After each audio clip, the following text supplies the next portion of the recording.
el Señor la bendiga. Creo que no hace falta decirlo, pero sí hace falta decirlo. Es un privilegio poder compartir la palabra de Dios. Es un ministerio tan precioso, pero tan inmerecido también para el que está aquí enfrente. Y nada, ¿verdad? Vamos a entrar ya en lo que es el estudio en esta mañana. Vamos a continuar estudiando Primera de Corintios. Vamos a continuar el argumento de lo que se está escribiendo. Y en la medida que vamos avanzando, muchos temas salen a flote y Dios a través de su palabra va tocando nuestros corazones, Dios va confrontando nuestras vidas y que el Señor pueda bendecirse a través del estudio de su palabra. Vamos a orar, si me permiten, por favor. Vamos a orar otra vez. Vamos a pedir la dirección del Señor. Dios, es un privilegio poder ser hijos tuyos a través de Jesucristo, su sangre, su muerte, tu iniciativa, Señor, y nuestra y el regalo inmerecido, Señor, que hoy tenemos en nuestras vidas. Rememoramos a través de estas canciones y hoy, Señor, continuando con tu obra en nuestra vida, que es la edificación, el crecimiento de tu cuerpo, el cuerpo de Jesucristo, Señor. Queremos enfocarnos en tu palabra, queremos escuchar tu voz en esta mañana. Háblanos, Señor, muy a pesar de nosotros, háblanos, Señor, muy a pesar de nuestros corazones, muchas veces desentendidos, desenfocados de ti. Permita, Señor, que tu Espíritu Santo pueda tocar hasta la última fibra de nuestro ser, Señor. Hoy, dentro de lo que nos corresponde, nuestra voluntad humana, Señor, ponemos nuestra atención, ponemos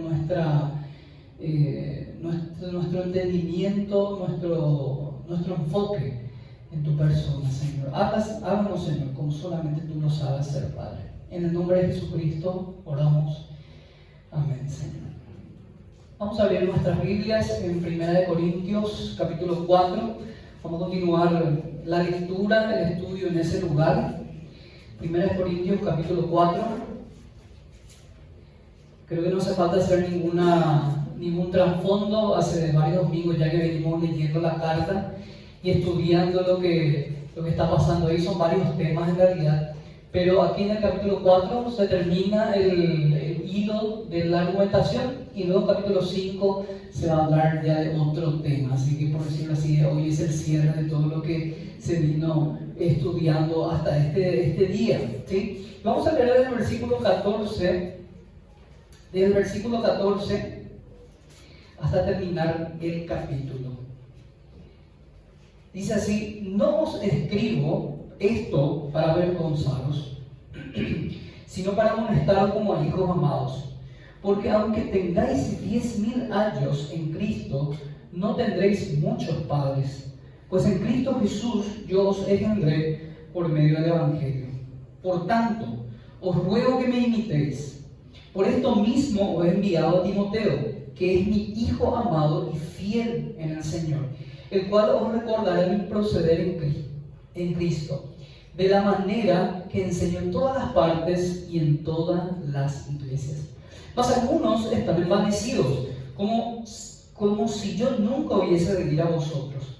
Pero iré pronto a vosotros, si el Señor quiere, y conoceré no las palabras, sino el poder de los que andan envanecidos. Porque el reino de Dios no consiste en palabras, sino en poder. ¿Qué queréis? ¿Ir a vosotros con vara o con amor y espíritu de mansedumbre? Estamos cerrando ya aquí la argumentación y comienza en el versículo 14 diciendo: no escribo esto para avergonzaros, sino para amonestaros. Interesante, la iglesia contemporánea occidental, si podemos llamarle, ¿sí? Estamos hablando de todas las iglesias a nivel mundial, las iglesias cristianas, exceptuándolos en los lugares donde hay persecución. Todas estas iglesias estamos viviendo en un tiempo en donde tenemos pluralidad de ministerios. Tenemos ministerios de niños, preadolescentes, adolescentes, jóvenes universitarios, ministerios de novios, matrimonio, padres, alabanza, etcétera, etcétera. Además existe un amplio abanico de lugares y actividades donde también podemos poner en práctica nuestros dones y talentos. Escuela dominical, evangelismo en la calle, evangelismo casa por casa, obra de teatro, Día del Niño, que tuvimos hace un buen tiempo, campamentos, retiros espirituales, etcétera, etcétera. Pero dentro de todas esas actividades existe una en especial en la que no se le da tanta importancia, es más, para nada es placentera. Muchas veces es postergada y reemplazada. Sus efectos son de largo plazo, y es que, si es que hay algún efecto. Y en la gran mayoría de los casos, el benefactor termina rechazando a su beneficiario. Estamos hablando de la acción o del ministerio de la exhortación. La acción del ministerio de la exhortación o la amonestación, como quisiéramos llamar. No hay un ministerio, si podemos llamarlo, que no es nada oficial, pero una acción que Dios nos manda a todos nosotros exhortar. No hay una acción más, por decirlo así, desviada o que más cuesta hacer de parte de un líder espiritual. Un ministerio como la alabanza, inclusive de la predicación de la palabra de Dios o enseñanza. Ministerio público, de alguna manera, traen ciertas satisfacciones personales, si podemos hablar de esa manera. Luego vienen y te dicen, qué bien predicaste, qué bien que cantaste. Pero el ministerio de la amonestación, el ministerio de la exhortación, o exhortar a alguien, para nada trae después una felicitación de parte que recibe la exhortación. No sé si alguna vez le ha pasado, donde viene y te dice, gracias hermano por haberme exhortado, gracias hermano por haberme amonestado. ¿Habrá casos? Seguramente sí, pero no es tan bien recibido, ni por la persona que recibe la exhortación y la amonestación, y es una actividad bastante, ¿cómo explicarle? Le cuesta bastante a la persona que va a ir a exhortar. No crean que para nada es placentero para una persona que se va a ir. No crean que el líder se está frotando la mano y dice, le voy a exhortar a mi hermano, ¿verdad? Ya hace tiempo ya que le tengo ganas. No, para nada. Creo que es una actividad bastante dificultosa por todo lo que encierra eso. Entonces, encontramos acá al apóstol Pablo y él va a empezar a amonestar y a exhortar. Yo creo que también una de las razones por la cual la exhortación cuesta bastante es por el tiempo que vivimos. Un cristianismo sencillo, un cristianismo emocional, romántico, hasta podemos llamarle. Un tiempo donde hay poco compromiso, donde el foco muchas veces de la iglesia es que haya gente, que haya personas. Entonces no le hables, no le digas, no le exhorte porque se va a enojar. Él es muy especial, muy delicado y se va a ir seguramente de la iglesia. Y quizás el tiempo que nosotros vivimos es, y me refiero específicamente, es una crítica también bien local. Quizás nuestra iglesia, hermano libre, tendemos a ir del otro extremo porque hemos venido a un trasfondo donde la exhortación ha sido muy dura y muchas veces desenfocada. Había exhortaciones para cada cosa y entonces normalmente cuando hay cierta crisis uno tiende a ir al otro lado. Pero la Escritura sigue hablando todavía sobre la exhortación. La Escritura sigue hablando todavía que tenemos que amonestarnos, que tenemos que exhortarnos, que tenemos que animarnos uno a otro. ¿Cómo es una amonestación espiritual? Y vamos a hablar sobre eso en esta mañana. Una amonestación espiritual. Y para eso vamos a usar el ejemplo del apóstol Pablo. ¿Sí? Él va a escribir sobre una amonestación espiritual. Necesitamos en la iglesia una amonestación espiritual. Empieza diciendo así el pasaje en el versículo 14: no escribo esto para avergonzaros, sino para amonestaros como a hijos amados. Y la palabra ahí, amonestación, viene del griego neuteteo, que a la vez deriva de una palabra neutesia, y simplemente para enfocarnos en el significado. Neutesia significa tener en cuenta.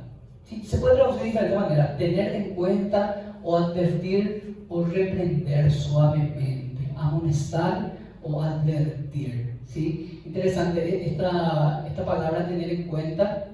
En el inglés, por ejemplo, los que van haciendo los comentarios en inglés, la palabra en inglés es poner en la cabeza.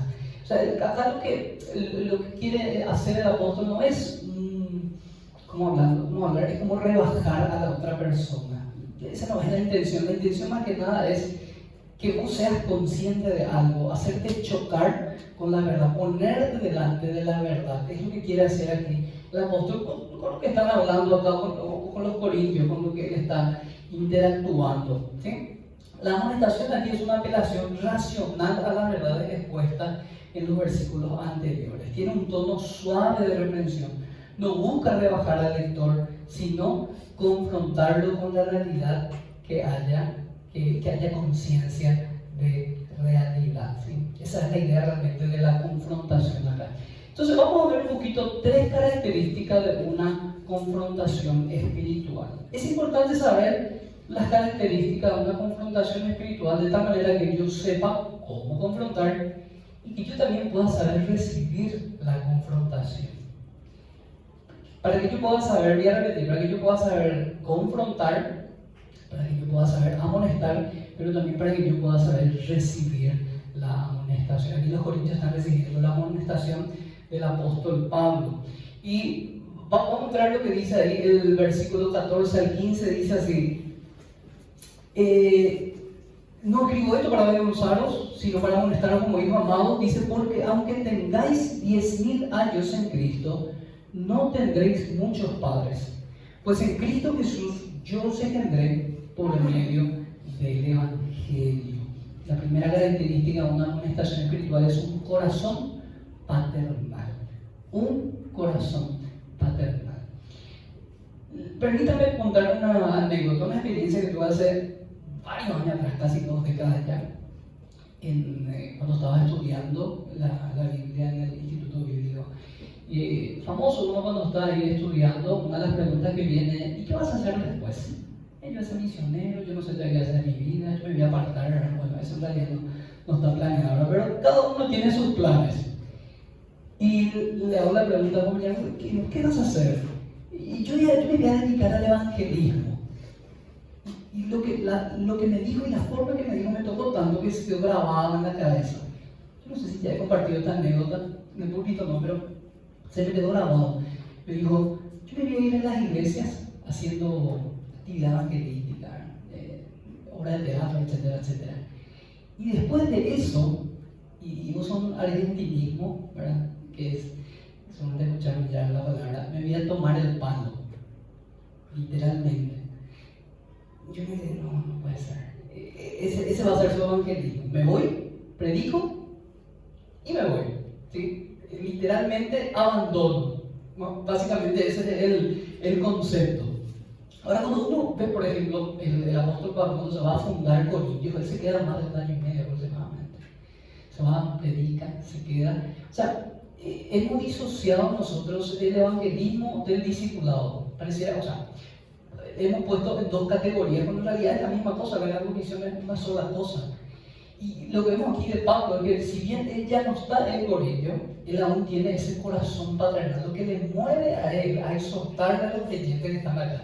Su motivación principal es un corazón paternal. Ese es el corazón con el que está ahí. Es un corazón, un compromiso de un padre. Y ciertamente va diciendo en el pasaje: aunque tengáis 10.000 años, ¿sí?, van a tener solamente pocos padres. En Corintios seguramente han estado otros enseñadores, algo que decir, ¿verdad? El grupismo que encontramos en los versículos anteriores nos dice: unos son de Pablo, otros son de Apolos, ¿verdad? Otros son de Cefas. Y encima va diciendo en los versículos anteriores que no le faltaba ningún don. O sea que creemos que en Corintios seguramente había personas que también tenían don de enseñanza, iban enseñando, iban exponiendo la escritura. Entonces, personas quienes aconsejen a los corintios, que le enseñen y le den valga la redundancia, enseñanza, no faltaba, había mucho. Pero Pablo dice: aunque usted tenga 10.000 años, yo soy su padre espiritual. ¿Qué era el ayo? ¿Qué era el ayo?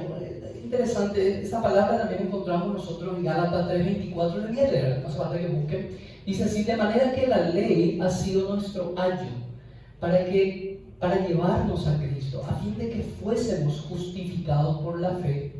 Pero venida la fe, ya no estamos bajo el ayo. Ya no estamos bajo el ayo. El ayo era era un esclavo, ¿sí?, que se encargaba básicamente de llevarle al hijo del amo, a llevarle para que se pueda educar. Eso era el ayo.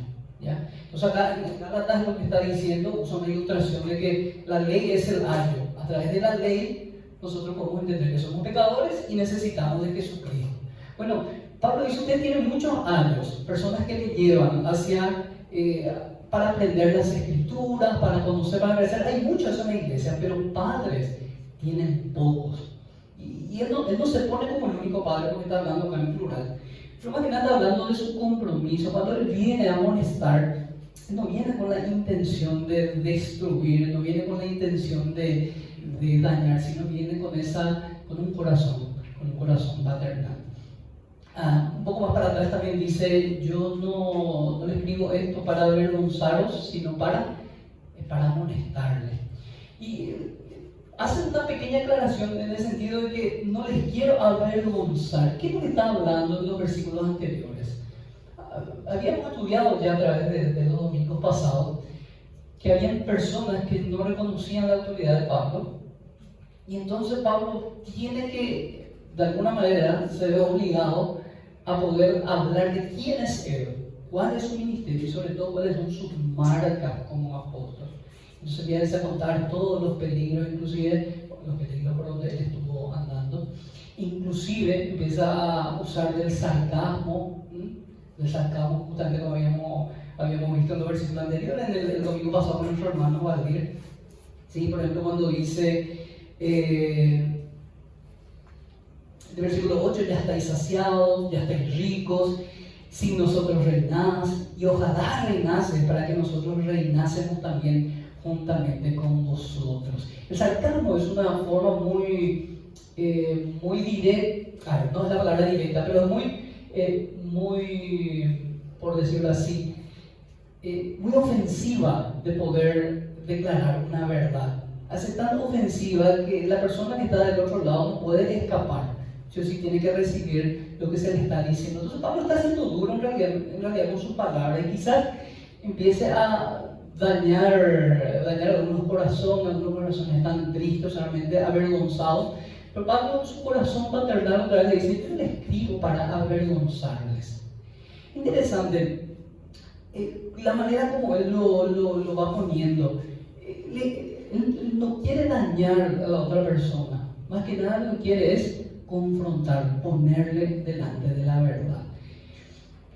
Como padres, muchos somos padres acá, y algunos tienen ya solamente años, y lidiamos todo el tiempo con la conducta de nuestros hijos, todo el tiempo. Más las madres, ¿verdad? Que están en la casa y los padres salimos afuera, pero estamos lidiando con la conducta de nuestros hijos todo el tiempo. Y lo ideal es que nuestros hijos puedan cumplir 100% todas las directrices que nosotros le damos. Es un mundo ideal, sabemos que no pasa así.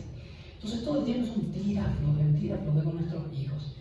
Y en esa lucha en que nosotros queremos que ellos puedan hacer las cosas correctas, que puedan seguir nuestras direcciones, que puedan obedecernos, muchas veces caemos en la tentación los padres en utilizar la culpa como una herramienta, como una forma de poder causar un efecto en nuestros hijos.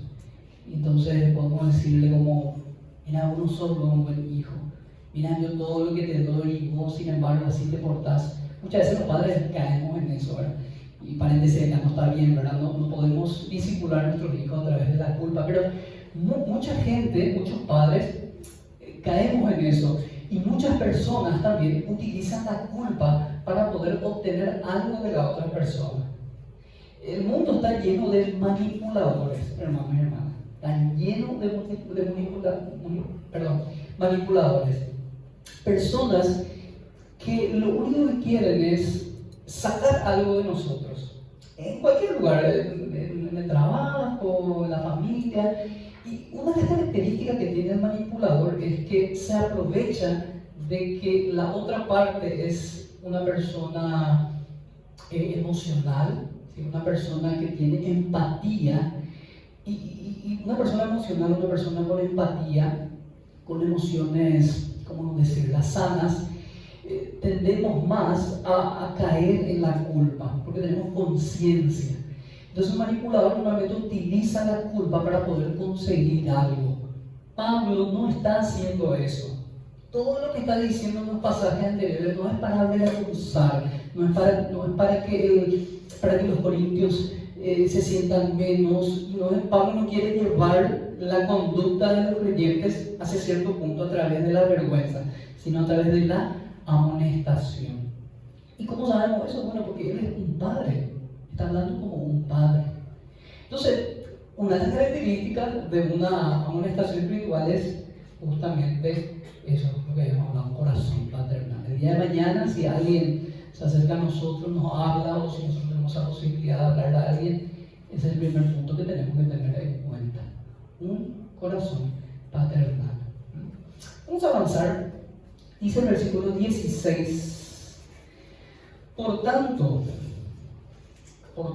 ¿verdad? Vamos a hacer una conclusión de todo lo que viene atrás, ya que yo les amo como hijos, ya que ustedes son mis hijos espirituales. Os ruego que me imitéis.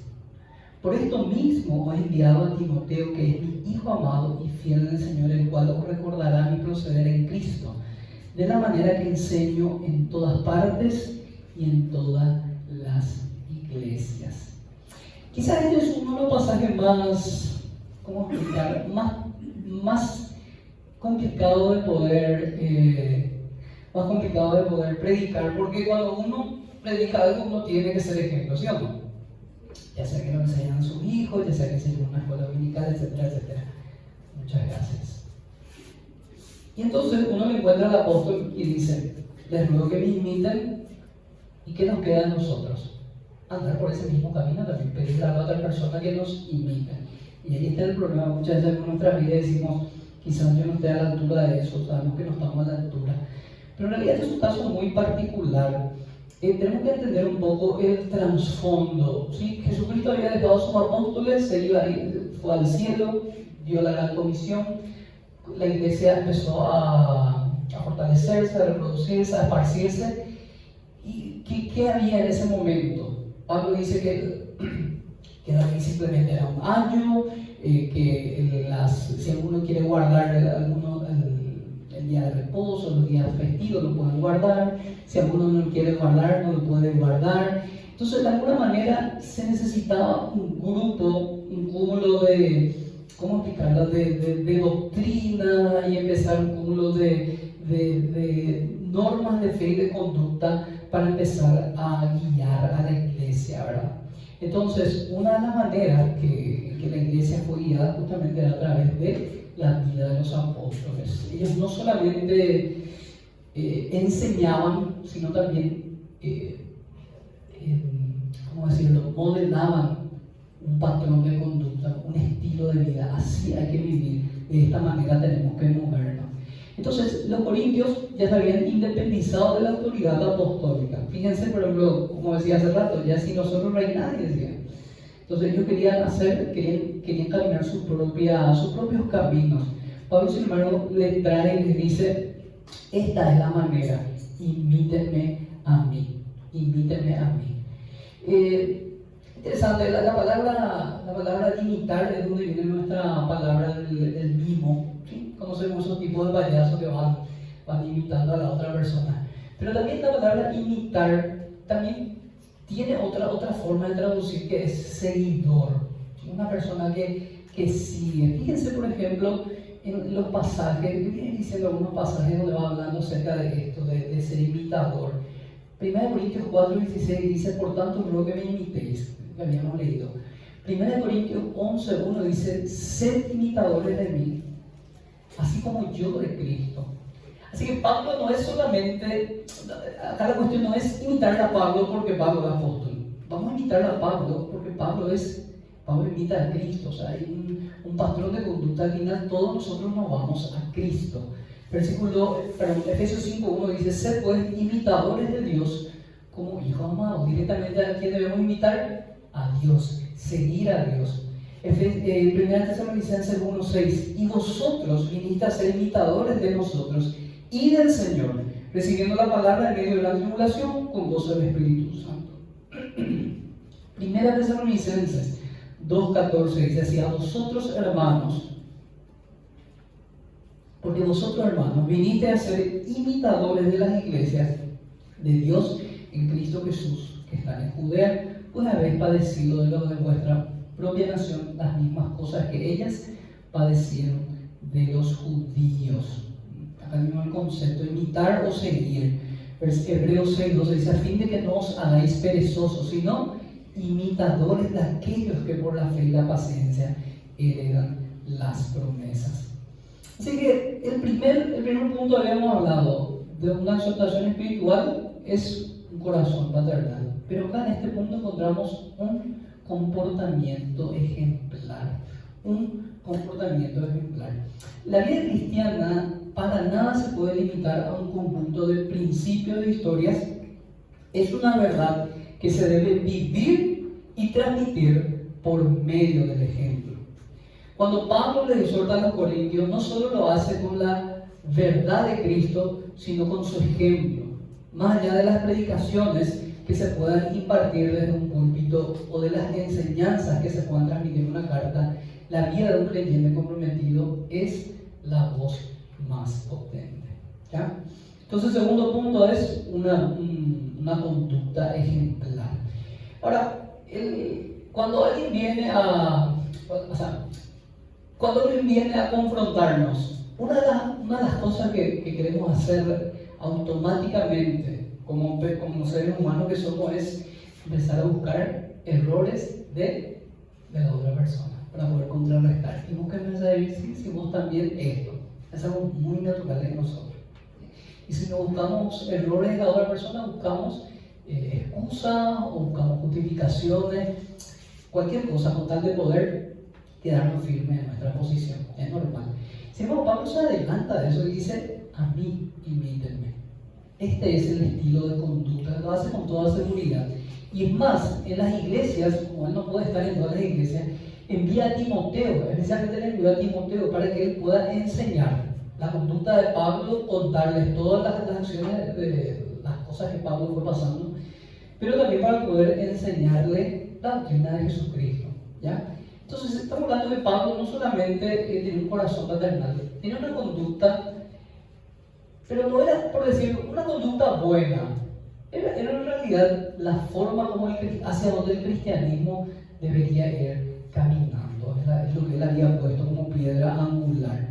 Entonces, el confrontamiento acá es que los corintios querían empezar a caminar a su propia forma, querían disociarse de la autoridad apostólica, querían alejarse de eso, querían reinar a sus propias anchas.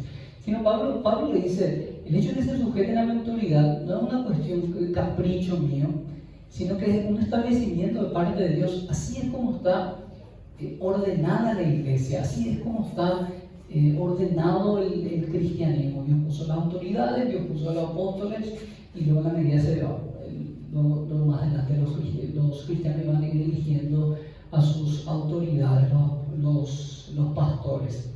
Ahora, en este tiempo nosotros no tenemos no tenemos apóstoles, pero sí tenemos pastores. Y es el mismo concepto. Hebreo dice que nosotros tenemos que imitar la conducta de la fe de eso, ¿verdad? De aquellos que nos están liderando. Y si bien es una gran responsabilidad para los líderes, también es una responsabilidad para nosotros, de que otros creyentes también nos ven a nosotros, y de esa manera nosotros vamos influenciando a las personas. De este grupo al que Pablo le escribe, este grupo de creyentes, había algunos ciertamente que se sentían avergonzados, creemos que era así, algunos quizás se sentían compungidos y algunos aceptaban la exhortación, pero había otro grupo de personas que no.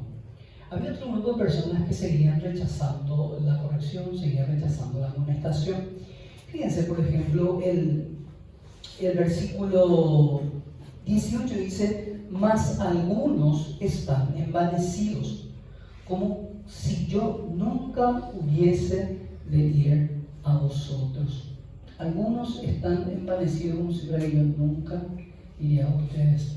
Dice así, les quiero leer la versión de la nueva Biblia de Jerusalén, como traduce, dice así, asumiendo de que yo no iría, algunos de ustedes se han llenado de su propia autoimportancia.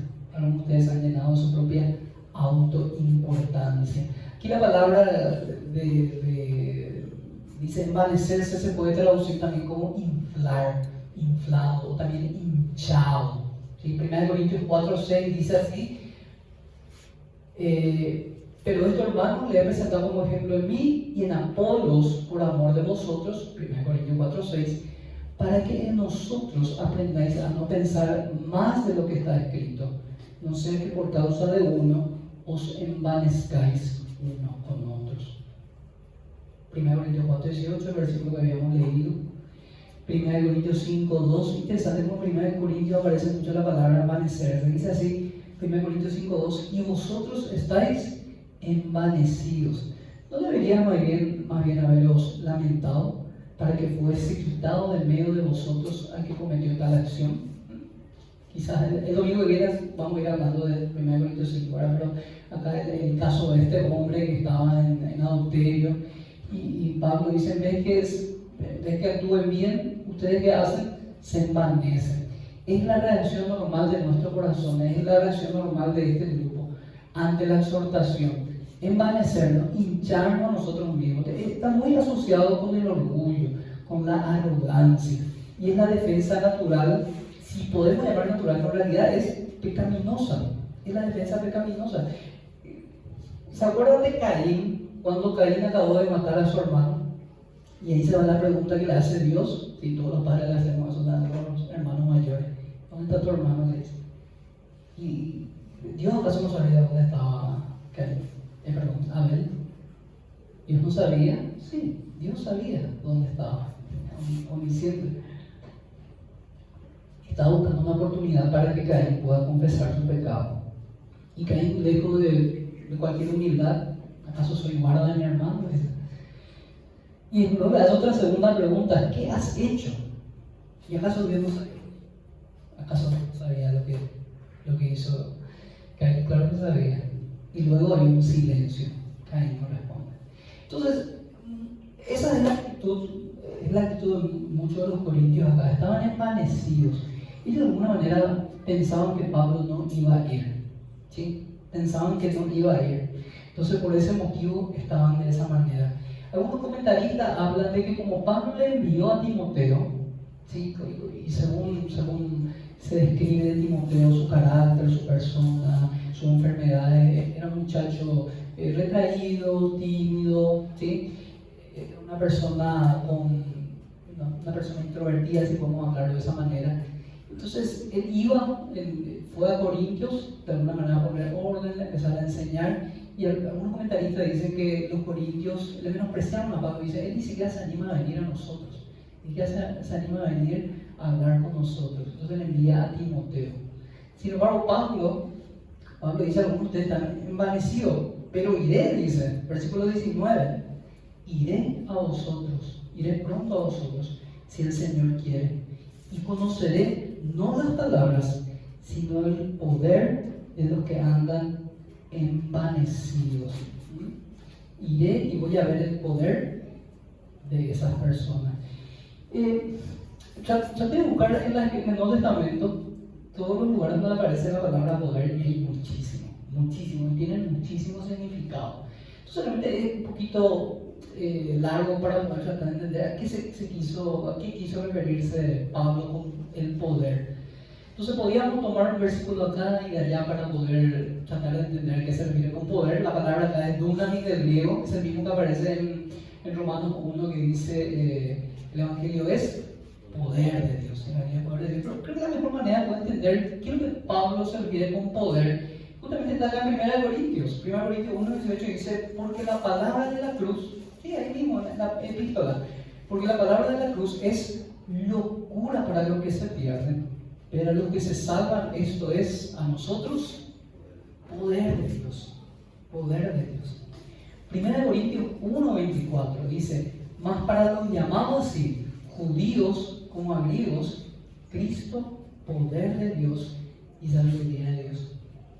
1 Corintios 2, del 4 al 5 dice, y ni mi palabra ni mi predicación fue con palabras persuasivas de humana sabiduría, sino con demostración del Espíritu y de poder, para que vuestra fe no esté fundada en la sabiduría de los hombres, sino en el poder de Dios. ¿Sí? hay un contraste entre la palabra y el poder. La palabra y el poder. Y Pablo dice, yo me voy a ir y ahí vamos a ver, no las palabras, el poder. Es un pasaje que no está vinculado, pero me trae como ilustración. Cuando Jesús está con sus discípulos en una casa y luego bajan de arriba, abren el techo y bajan a un lisiado, a un paralítico, y están todos los fariseos ahí, está el pueblo. Y entonces, ¿qué hace Jesús? Sí, yo te perdono tus pecados, levántate y anda. Y todos empezaron a ofenderse porque Jesús decía, no, ¿cómo vas a decir perdonar pecados? Solamente Dios puede perdonar pecados. Y Jesús le hace una pregunta tremenda. ¿Qué es más fácil decir? ¿Tus pecados te son perdonados o levántate y anda? Y es una pregunta que le complica a Jesús, porque hablando entre nosotros, ¿qué es más fácil decir? ¿Tus pecados te son perdonados o levántate y anda? Tus pecados te son perdonados, porque no hay una manera de demostrar. Yo también puedo ir a alguien y decir tus pecados te son perdonados. ¿Cómo lo demuestro? Sin embargo, si yo me voy junto a un paralítico y le digo levántate y anda, eso sí tengo que demostrarlo. Y si no se levanta y no se anda, yo quedo como mentiroso. Entonces Jesús dice, ¿qué es más fácil decir? Por supuesto que es lo segundo. Y Jesús dice, pero para que sepan que el Hijo del Hombre tiene poder para perdonar pecados, a ti te digo, levántate y anda. Y conocemos la historia más adelante. Entonces, el concepto acá es el de que la vida cristiana, ¿sí? La vida cristiana es una vida que se vive en el poder de Dios, una vida ejemplar. Pablo está diciendo, imítenme a mí, esta es la manera de andar, así es como la iglesia tiene que funcionar, no porque soy Pablo, sino porque Dios decidió esa manera, eligió a los apóstoles, nos ha puesto en una situación de mucho sufrimiento, nos ha puesto en una situación para ser ejemplo. Aquí, esta es la manera donde tenemos que ir caminando, donde tenemos que caminar. Sin embargo, había otra gente en Corintios que hablaba, ¿sí? Y seguramente tenía buena retórica, seguramente tenía buenas palabras, pero Pablo dice, no, yo no voy a escuchar sus razonamientos, vamos a ver el poder de su vida. Charles Swindoll, un escritor cristiano, tiene un libro interesante justamente sobre la vida de Pablo, y él demostraba el terror que causaba Saulo de Tarso en aquel tiempo, Saulo de Tarso a los creyentes, con la siguiente ilustración. Imagínense que en la Alemania nazi, antes de empezar la Segunda Guerra Mundial o durante la Segunda Guerra Mundial, imagínense que de pronto Dios le habla a uno de los judíos y le diga, andate junto a alguien que está orando, él es hijo mío, y impone tu mano sobre él, y él está ciego y va a recibir la vista, él es tu hermano. Y dice, Señor, ¿quién es? Adolf Hitler se llama. Pero Señor, él nos persigue a nosotros, pero anda. ¿Y lo que le pasó a Ananías? Le dijo, anda, hay alguien que está orando ahí en Damasco, ¿ya? Y anda ahí y pone tu mano. ¿Y quién es? Saulo de Tarso le dice. Y ahí Ananías protesta. Entonces, realmente cuando vemos la historia de este hombre, vemos una transformación tremenda, no solamente una conversión genuina de ser perseguidor y ahora ser un apóstol, sino que paga el precio por ser apóstol. No es que se convierte de ser un perseguidor a ser un creyente, pero un creyente con una vida impecable, con buena moralidad y estando ahí tranquilo en su casa y hace su devocional todos los días. No, se pone en campaña y es el apóstol Pablo. Empieza a sufrir por el evangelio, empieza a pasar por un montón de dificultades, y esa era realmente la demostración del poder de Dios en su vida. Porque dice al final justamente el versículo 20, dice, porque el reino de Dios no consiste en palabras, sino en poder. No consiste en palabras, sino en poder. En 1994 hubo en Washington, una asamblea, y ciertamente nosotros no coincidimos, ¿verdad?, con la Madre Teresa de Calcuta. Gracias a Dios, así la Madre Teresa de Calcuta ya había fallecido, y ella había hecho un discurso en contra del aborto cuando el presidente de Estados Unidos era Bill Clinton. Y bueno, hizo un discurso, acusó a a varios líderes internacionales, y luego le preguntaron le preguntaron a Bill Clinton, ¿por qué no le retocaste? ¿Por qué no le diste un contraargumento? Y una de las cosas que él respondió, es muy difícil argumentar contra una vida tan bien vivida. Una vida tan bien vivida. Ese era Pablo. Sí, tenía elocuencia, tenía palabras. Pablo conocía la doctrina del apóstol, pero en realidad lo que impactaba y lo que le daba la autoridad era su vida. Su vida. Yo pienso en mi vida, eso es, ¿qué lejos estamos realmente de eso? Como decía Valdir el domingo pasado, qué lejos que estamos de eso. Decir, bueno, invíteme a mí, así es como hay que realmente vivir la vida cristiana. Y muchas veces estamos del otro lado, en realidad, del lado de los corintios, inflándonos a nosotros mismos, embandeciéndonos a nosotros mismos, a la defensiva. Parecía que tenemos me gusta ilustrar las cosas, pero parecía que tenemos un radar de exhortación. Ya volvemos cuando alguien viene y nos va a decir algo, y nos va a hablar y nos va a animar. ¿Qué me querés decir? Y ya de alguna manera ya buscamos ya la salida. Siempre estamos a la defensiva, ¿sí? Y en realidad la actitud debería ser la otra, ¿verdad? De sentirnos justamente compungidos cuando alguien viene y nos habla. Pablo está hablando a los corintios, Pablo se preocupa por los corintios, y en su corazón paternal él pone el ejemplo. Él pone el ejemplo de cómo se debería vivir. Y esa es una exhortación espiritual. Es la manera en cómo nosotros debiéramos ir caminando, la manera como debiéramos ir construyendo nuestras iglesias. Y por último, justamente decía, el reino de Dios no consiste en palabras, sino en poder. Permítanme hacer una reflexión para nuestra iglesia. Ciertamente tenemos muchos límites, muchas carencias, dificultades, como cualquier otra iglesia.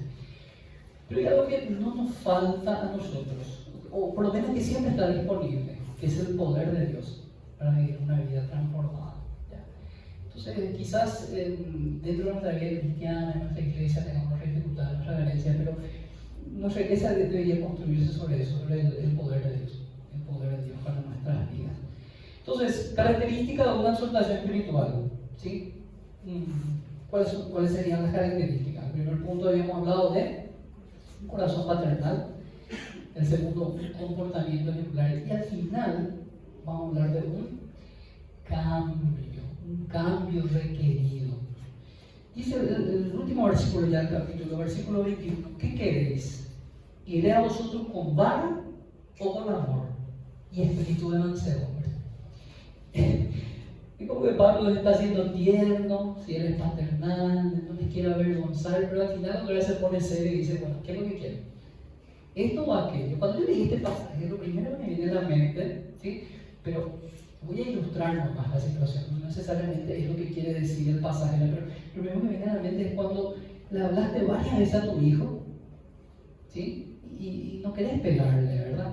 No querés pegarle, no querés disciplinarle, disculpen, ¿verdad? No querés disciplinarle. Y entonces le da otra vez la última oportunidad de la opción y le dice, bueno, ¿me vas a obedecer o la vara? Y el niño, no, ahí te voy a obedecer, dice, ¿verdad? Cuando ya la zapatilla en la mano, o el cinto, o la vara, lo que sea. Y Pablo está haciendo eso. Bueno, al final de todo, ¿qué quieren? ¿Cómo quieren que yo me vaya? Me voy a ir. Y una de las cosas que hizo cuestionar el pasaje, yo le hago muchas preguntas al pasaje, ¿cómo Pablo va a ir y va a llevar la vara? Obviamente está hablando de sentido figurado, ¿verdad? Yo creo que allá viene Pablo, ¿verdad? Y ya le vemos con alguna mano. No. Está hablando de sentido figurado. ¿A qué se refiere? Interesante, a los mismos corintios le escribe, pero en 2 Corintios, un pasaje que les leo, 2 Corintios 10:2 dice, ruego pues que cuando esté presente, Pablo todavía no había ido, no tenga que usar esa osadía con que estoy dispuesto a proceder resueltamente contra algunos que nos tienen como si anduviésemos en la carne. ¿Ya? Hace una advertencia a Pablo. Dice, voy a usar esa osadía. No me vayan a tentar. 2 Corintios 13:10. Por eso os escribo estando ausente, para no usar la severidad cuando esté presente. Y atención acá, yo creo que este pasaje da mucha luz a lo que estamos leyendo. Dice, conforme a la autoridad que el Señor me ha dado para edificación y no para destrucción. ¿Sí? 2 Corintios 13:10. Me gustaría leer otra vez. Por eso os escribo, estando ausente, para no usar la severidad cuando esté presente, conforme a la autoridad que el Señor me ha dado para edificación y no para destrucción. Pablo, como apóstol de Jesucristo, tenía autoridad delegada directamente de parte de Jesucristo. Y él tenía autoridad para poner orden dentro de la iglesia. ¿Qué hacía? Bueno, utilizaba la disciplina. Un ejemplo un ejemplo encontramos así de disciplina dentro de la Biblia, por ejemplo, es el caso en Hechos de los Apóstoles, ¿sí? De este matrimonio que vendieron sus tierras y luego entregaron una parte y luego murieron. ¿Sí? Murieron. Caso justamente de la autoridad de los apóstoles. Y Pablo va con esa misma autoridad y dice, si es que después de todo lo que yo le hablé, ustedes no hacen un cambio, pues entonces va a venir la severidad, va a venir la disciplina. Es lo que Pablo estaba dispuesto a aplicar. Entonces, si bien la amonestación espiritual, y acá la amonestación de Pablo empieza con un corazón paternal, empieza con una conducta ejemplar, al final de todo tiene que haber un cambio. Ese es el punto. Un cambio de mente, un cambio de conducta, un cambio de actitud. Si no hay un cambio, entonces Pablo va a tomar otras medidas y hasta podemos nosotros entender en este tiempo que nuestras autoridades también pueden tomar otras medidas. Me gustaría por favor que podamos reflexionar lo que dice Mateo capítulo 18. Este sí podemos leer.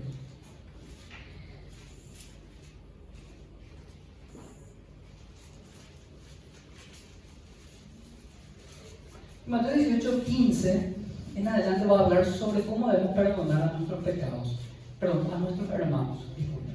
Mateo 8, 18 dice cómo debemos perdonar a nuestros hermanos. Versículo 15 en adelante va a hablar un poco de que primero hablo con mi hermano, si mi hermano no me hace caso, hablo con 2, 3 testigos. Si no me hace caso, hablo en frente de la iglesia, y luego si no cambia de conducta, le tengo como gentil y publicano. Y normalmente termina ahí la lectura y nos vamos a otro pasaje que pareciera que habla de otra cosa. Dice el versículo 20, vamos a leer el versículo 18, dice así: de cierto os digo que todo lo que atéis en la tierra será atado en el cielo. ¿Sí? Mateo 18, 18. De cierto os digo que todo lo que atéis en la tierra será atado en el cielo, y todo lo que desatéis en la tierra será desatado en el cielo. Otra vez os digo que si 2 de vosotros se pusieran de acuerdo en la tierra acerca de cualquiera cosa que pidieran, les será bien hecho, pero les será hecho por mi Padre que está en los cielos. Porque donde están 2 o 3 congregados en mi nombre, allí estoy yo en medio de ellos. Este es un pasaje que se utiliza mucho para la reunión de oración. Siempre la reunión de oración, si no están 2 o 3 reunidos, el contexto de disciplina. Y luego hablando, dice: todo lo que atéis en la tierra será atado en el cielo. Y quizás las líneas carismáticas utilizan mucho este pasaje, ¿verdad? Si yo ato $1.000.000, yo ato tantas cosas que quisiéramos atar, ¿verdad? Y que no se suelten luego. En realidad no está hablando de eso. Está hablando del hecho de que Dios, Jesucristo mismo, le dio autoridad a los líderes en el momento de la disciplina. Y esto es algo muy serio. Es algo muy serio para el líder espiritual, el pastor, pero también es serio para los creyentes que estamos del otro lado. Porque en ese mismo momento, el líder espiritual entiende que tiene la autorización de parte de Dios de poder ejecutar la disciplina. Diferentes tipos de disciplina, ahora no vamos a hablar de eso, pero tiene la autoridad de parte de Dios, tiene el permiso de parte de Dios. Y nosotros deberíamos entender también que cuando nos amonestan y vienen y nos hablan allá todo el enojo que nos causa, eso viene de parte de Dios, ¿sí? Con toda la autoridad que eso demanda.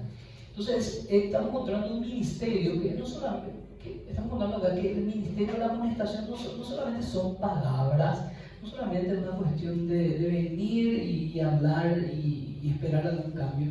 Estamos hablando de un conjunto de cosas. Y Pablo, acá dentro de la situación que encontramos en la iglesia, va a utilizar su ejemplo, va a utilizar su autoridad, pero al final va a llegar al punto y dice, si no hay cambio, entonces vamos a tener que ser más severos. Y luego encontramos por qué. 1 Corintios 5, que no sé por el caso, sobre el domingo que viene vamos a escuchar la enseñanza de eso. La situación requería severidad. Y una de las cosas por las cuales yo le doy las gracias al Señor es justamente que estamos transitando por ese camino.